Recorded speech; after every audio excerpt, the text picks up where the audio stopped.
सभी को जय महाराज जी की। अनुभवों की श्रृंखला में एक बार फिर से मैं आपका स्वागत करता हूं। आज जो हम अनुभूति आपके लिए लेकर आए हैं वो है गुरु बहन शिवानी जी की। और इस अनुभूति में महाराज जी ने उनको बताया है कि गुरु की प्रसन्नता के पाने के अधिकारी कौन लोग होते हैं। शिवानी बहन की अनुभूति स्टार्ट होती है इस प्रकार। बीते कई दिनों से मेरे मन के भीतर महाराज श्री के दर्शन की प्रबल हुक उठ रही थी। मैं हृदय से उन्हें हर घड़ी पुकार रही थी, दर्शनों के लिए निहोरे करती रही, लेकिन वे नहीं आए।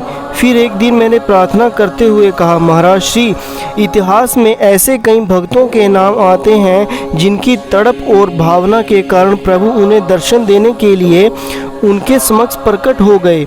मेरे भीतर भी ऐसी ही तड़प और प्रेम पैदा कर दीजिए ताकि आप शीघ्र ही मुझे दर्शन देने के लिए आ जाएं। हे गुरुदेव, आपको प्रसन्न कैसे किया जा सकता है। मेरी प्रार्थना के अगले ही दिन महाराज श्री ने मुझे एक दिव्य अनुभूति में दर्शन दिए। मैं एक रूम में बैठी थी, तभी वहाँ महाराज श्री चले आए। उन्हें समक्ष देखते ही मैं एकदम सीधी होकर बैठ गई। उन्होंने येलो कलर के वस्त्र धारण किए हुए थे। मेरे समक्ष खड़े होकर वे मुझसे समझाते हुए कहने लगे, जब तुम अपनी दिनचर्या के प्रत्येक कार्यों को इस भाव से करना आरंभ कर दोगे कि मेरे इस कार्य को करने से मेरे गुरुदेव अवश्य प्रसन्न होंगे, अर्थात जब तुम हर कार्य को अपने गुरु की प्रसन्नता के लिए करोगे तो अवश्य ही तुम्हारे गुरु तुमसे प्रसन्न हो जाएंगे। महाराज श्री की यह बात सुनते ही मैंने एकदम से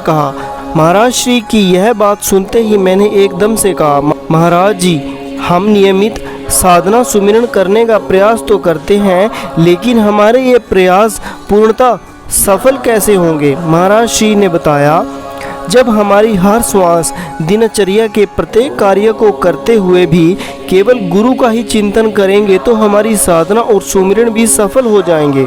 खाना बनाते समय एक वस्तु को एक स्थान से दूसरे स्थान पर रखते हुए, सैर करते हुए इत्यादि इन सभी कार्यों को करते हुए आप केवल अपने गुरु के बारे में सोचेंगे तो आप गुरु की प्रसन्नता को पाने के अधिकारी बन जाएंगे।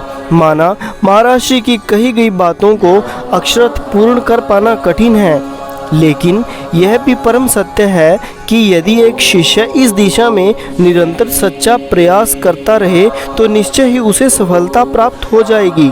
तो इसी के साथ गुरु बहन शिवानी जी की अनुभूति यहीं समाप्त होती है। इस अनुभूति के द्वारा महाराज जी यही बताने का प्रयास करते हैं कि हमें अपनी दिनचर्या के साथ साथ ध्यान और साधना कैसे करना है और कैसे हर वक्त गुरु से जुड़ा जा सकता है। अनुभवों की ऐसी ही श्रृंखला से जुड़ने के लिए हमारे YouTube चैनल पर बने रहिए। सभी को जय महाराज जी की।